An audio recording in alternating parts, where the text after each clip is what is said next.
Hello friends, welcome to our YouTube channel AZ Competition Adda.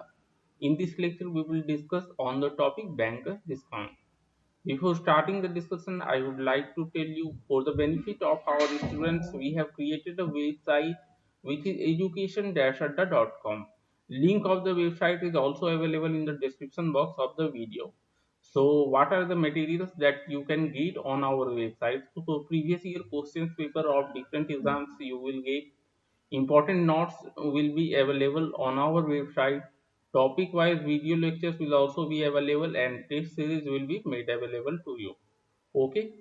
So to get benefit of all these materials, you can visit our website education-adda.com. Then go to menu option and select competition adda. Okay. So now we will start the discussion bankers discount. So in bankers discount, some terms are used that first we will discuss. So bill of exchange. Suppose there are two merchants and merchant A buys some goods from merchant B. Let it be worth rupees 10,000. So what merchant A does, he purchased the materials from merchant B at a credit. He told merchant B that I will give you after 5 months, and for that he gave a note or bill of exchange.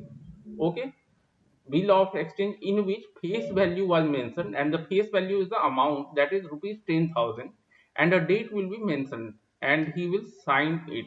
Date will be after 5 months and that date is called nominally due date. Nominally due date. Okay. So what is nominally due date? The date mentioned in the bill is called nominally due date. Okay. And in this nominally due date, a grace period is added normally for 3 days or 5 days. Okay. And including that 3 days grace period, nominally due date will become legally due date. Means when we add grace period to nominally due date, we will get legally due date. That is 3 days are added to the nominally due date to get a date known as legally due date. Okay. Now we will discuss about banker's discount. So what is banker's discount? See, merchant B got the bill. Okay. Now he has to exchange it with money after 5 months.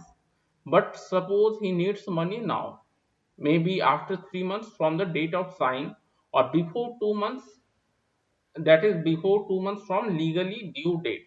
Then he will go to the banker and will tell that I need money, you give me the money.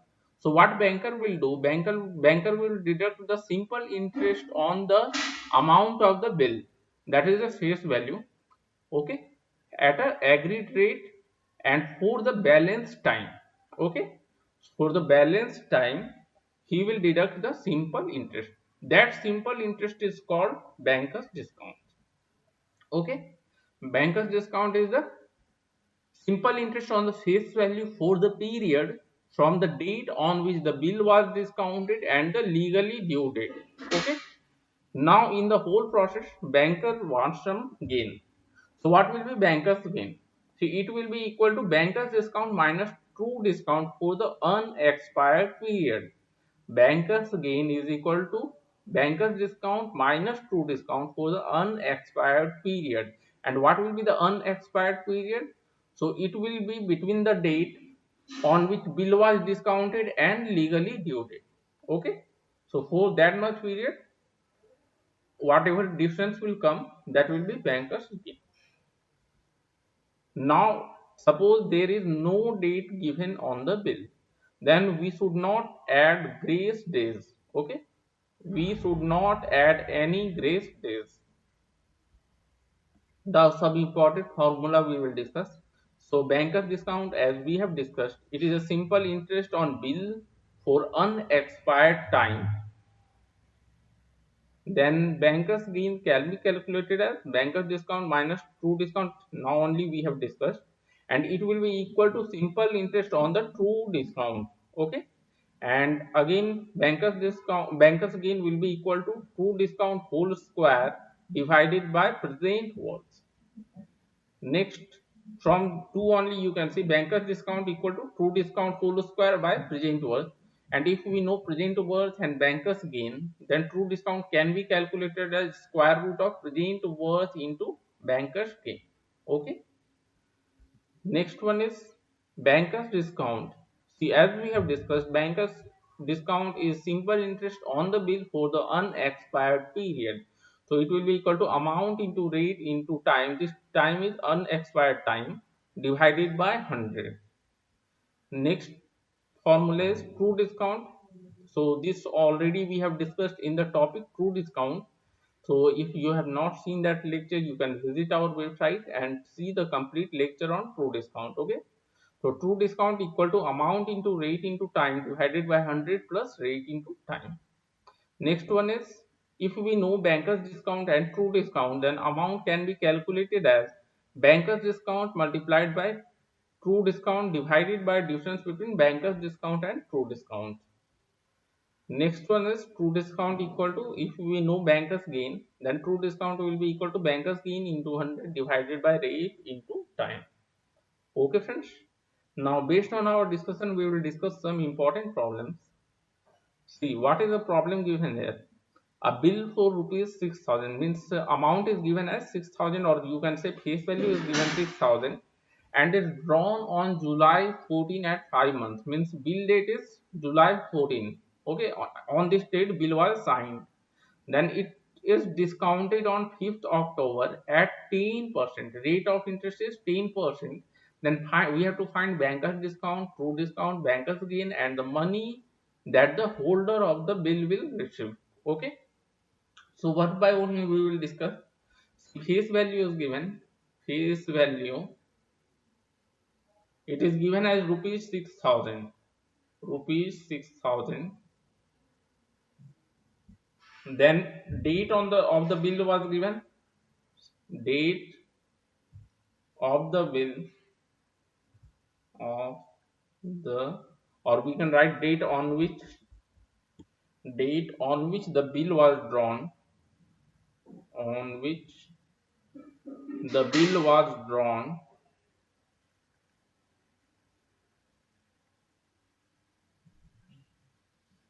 So this is given as July 14. July 14. Now we can find nominally due date, because see, this is at 5 months. So after 5 months only other merchant can withdraw from the bank. Okay. So nominally due date, nominally due date, it will be equal to 5 months from July 14. So it will be equal to December 14. December 14. Now as date of bill is given July 14, so we need to add grace date. Okay. So after adding grace date, we can get legally due date. So what is legally due date? Legally due date. Okay. So legally due date is December 14 plus 3 days, means December 17. December 17. Okay. Now bill was discounted on 5th of October. So date on which bill was discounted, date on which bill was discounted, bill was discounted. So it will be, it is 5th of October, or we can write October 5th, October 5. Now what will be the unexpired time? We can calculate here. So unexpired time,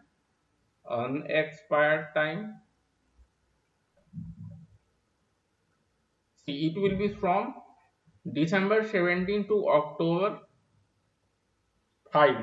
Okay. Or we can say from October 5 to December 17. So now see, if you include October 5, then you should not include December 17. And if you include December 17, then you should not include October 5. Okay. But as the money was withdrawn on October 5, so we will have to count simple interest on October 5 as well. Okay. So we will include October 5. So 4 days means 31 days in October minus 4 days. So it will be 27 days in October.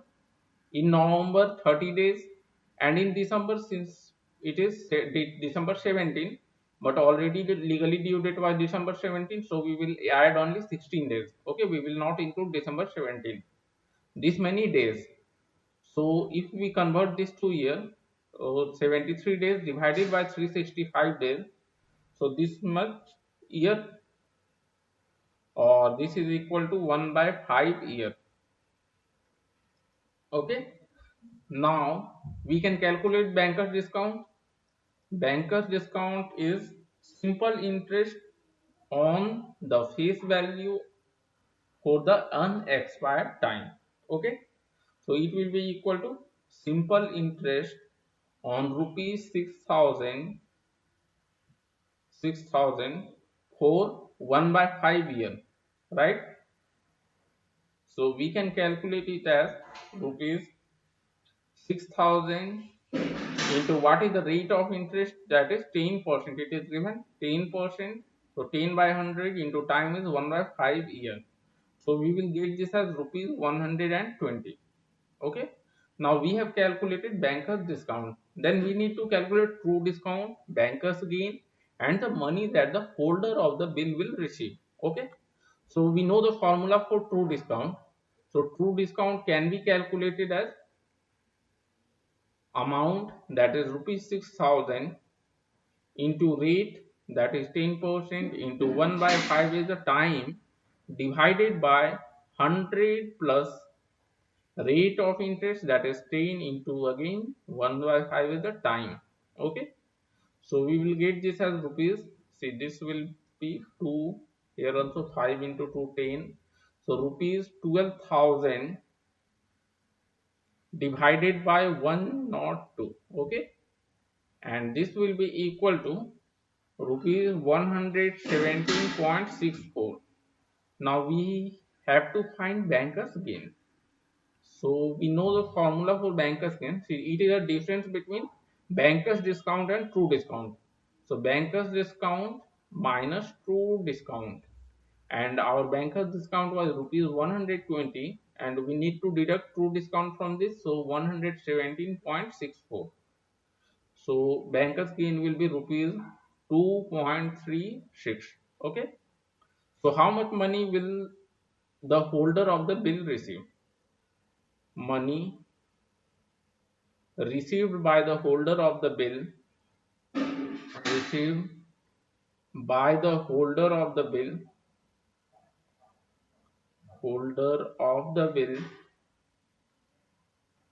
it will be equal to face value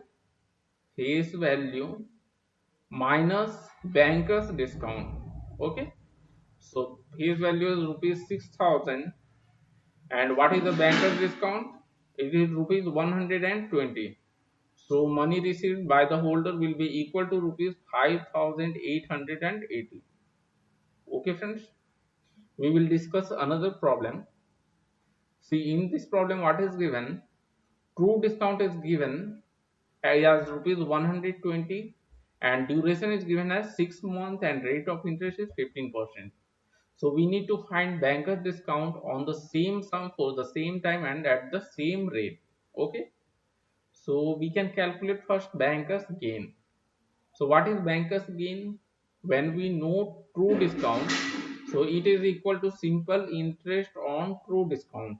Okay, because we know already true discount, so first we can calculate banker's gain, and this will be equal to, say true discount is 120 rupees, rate of interest is 15%, so 15 by 100, into time is 6 months, so 6 by 12 year. Okay, and it will be equal to rupees 9.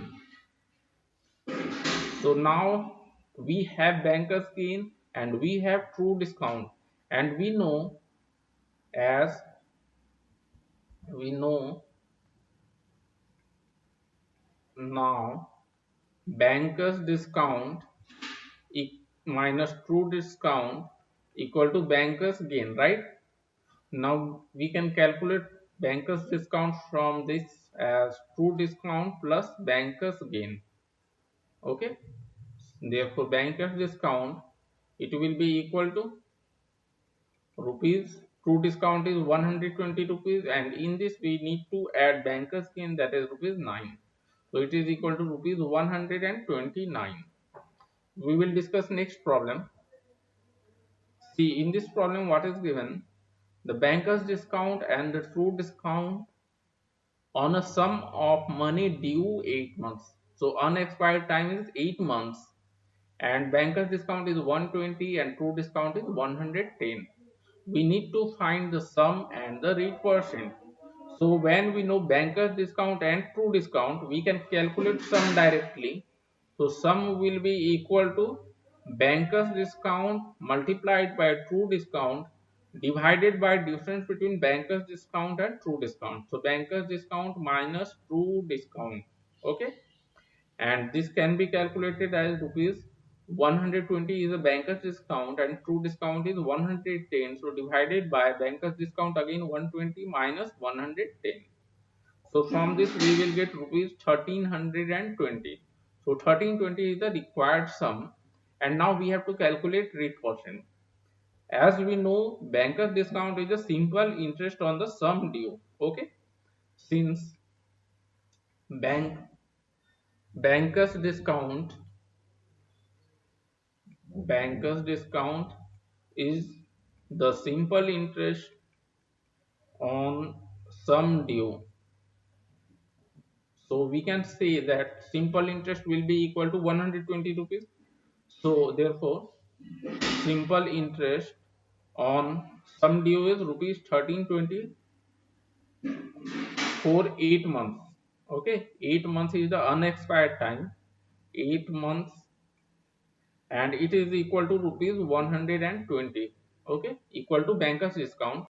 So from this we can calculate rate as, so rate will be equal to how much? 100 into simple interest, that is 120 divided by sum due, that is 1320 into time. Time is how much?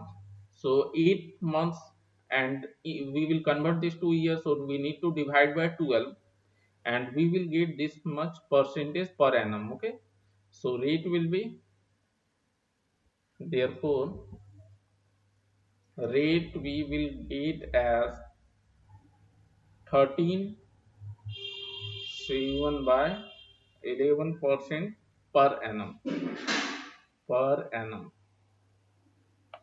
Okay friends, so in this lecture we have discussed on the topic banker's discount. Okay, thank you.